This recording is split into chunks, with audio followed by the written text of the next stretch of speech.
नमस्कार मित्रांनो, दिल्लीच्या जंतर मंतरवर आपले केंद्रीय शिक्षण मंत्र्यांच्या राजीनाम्यासाठी जे आंदोलन सुरू आहे, ज्यामध्ये युवा पिढीचा सर्वाधिक सहभाग आहे आणि हे आंदोलन कोणामार्फत चालू आहे तर CJP कॉकरोच जनता पार्टी ही तीच पार्टी आहे ज्याला अभिजित दीपके या नागपूरमधील युवकाने सुरुवात केली. या पार्टीची सुरुवात केल्या.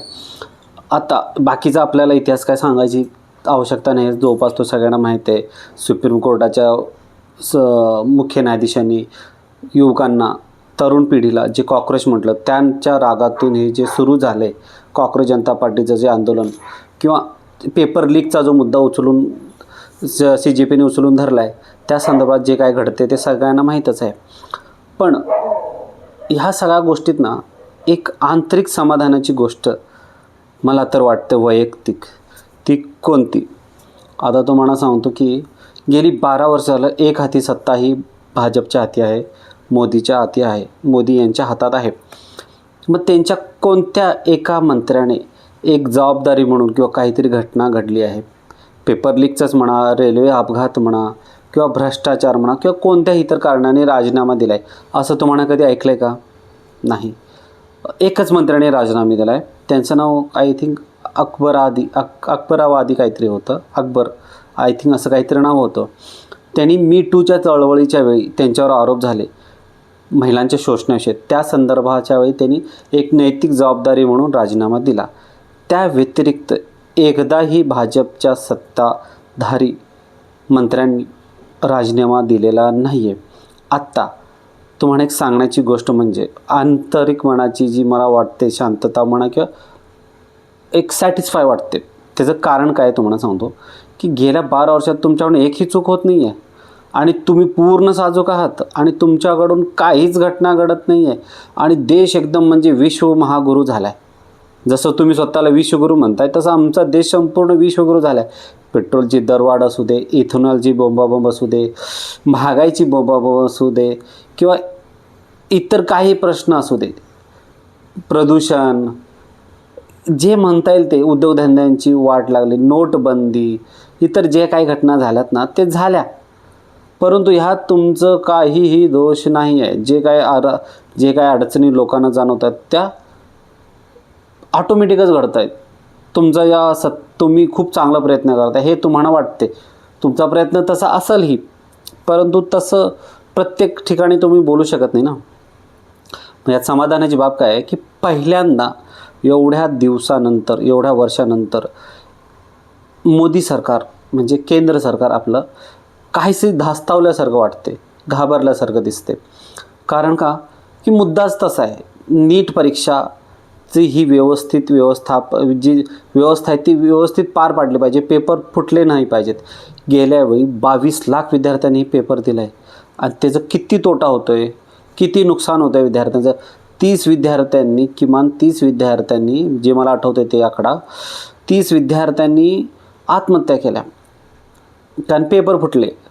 आता ह्या त्या विद्यार्थ्यांचा दोष म्हणा, काय म्हणता येईल त्यांचा दोष आहे? काय दोष आहे त्यांचा की त्यांनी एक व्यवस्थित प्रामाणिक परीक्षा पार पाडावी आणि आपलं जे स्वप्न आहे ते पूर्ण करण्यासाठी प्रयत्न करायचा होता त्यांना, तो त्यांनी काहीच नाही केला. आता दुसरा मुद्दा असा की असं वाटते की हे जे काँग्रेसच्या काळात 2011-12च्या वेळी जे अण्णा आंदोलन झालं होतं, बरोबर 1-2-2.5 वर्षापूर्वी आंदोलन झालं होतं, असं काहीसं हे भाजपच्या बाबतीत घडतं आहे का? घडल न घडल तो वेगळी बाब आहे.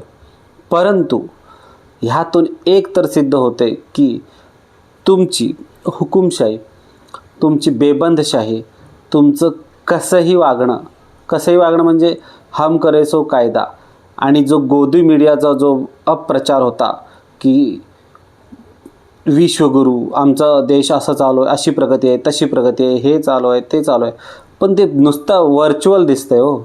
प्रत्यक्षात जमिनीवर काय परिस्थिती आहे त्याचा तर अभ्यास घ्या, त्याचा तर विचार करा. लोकांना 2 वेळचं जगणं मुश्किल झालं आहे, पोट भरणं मुश्किल झालं आहे, महागाई इतकं वाढलं आहे, शाळा सरकारी इतक्या बंद पडल्या, शिक्षण कसं घ्यायचं, ह्या सगळ्या गोष्टी झाल्या साईडला आणि तुमचं वेगळंच सुरू असतं प्रत्येक वेळी. आणि त्या मला तर एकेदा कीव येते, काही वेळा ना कीव येते की असं कसं मी असलं सरकार निवडून दिले. स्वतःचीच कीव येते हां, म्हणजे सरकारची नाही, स्वतःचीच कीव येते की मी का असलं सरकार निवडून दिलं, का मतदान केले. आणि असं मला जे वाटते असं बऱ्याच लोकांना किंवा बहुसंख्य लोकांना आता वाटत पण असेल.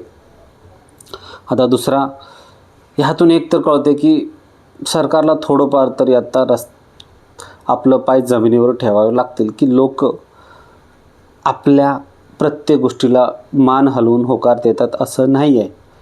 आणि कुठं ना कुठं तरी आपल्याला जबाबदारी घ्यावी लागेल किंवा एखादी घटनेची जबाबदारी घेऊन त्यावर कारवाई करणे किंवा राजीनामा देणे किंवा जे काय होईल ते जे प्रयत्न करणं गरजेचं आहे. आता तुम्ही म्हणशीला की धर्मेंद्र प्रधान यांनी राजीनामा दिला तर काही बदल घडणार आहे का?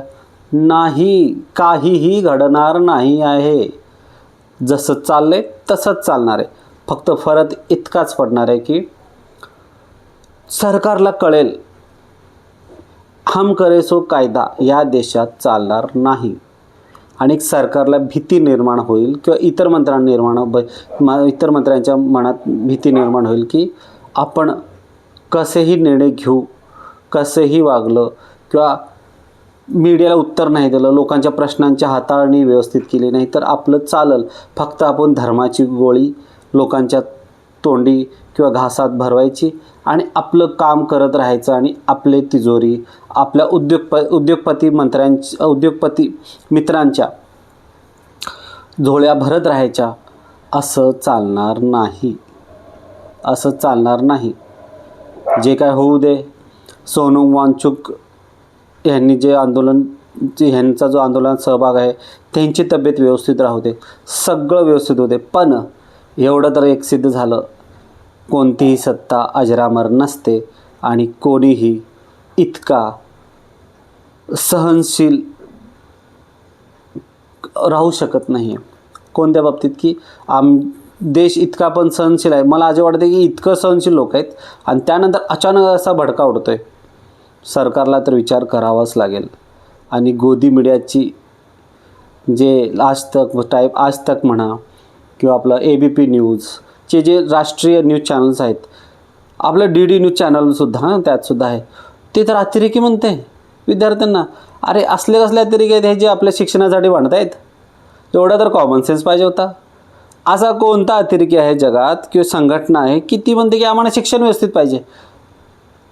अशी अतिरेकी संघटना असते का कधी? असते? विचार करायची गोष्ट आहे. धन्यवाद.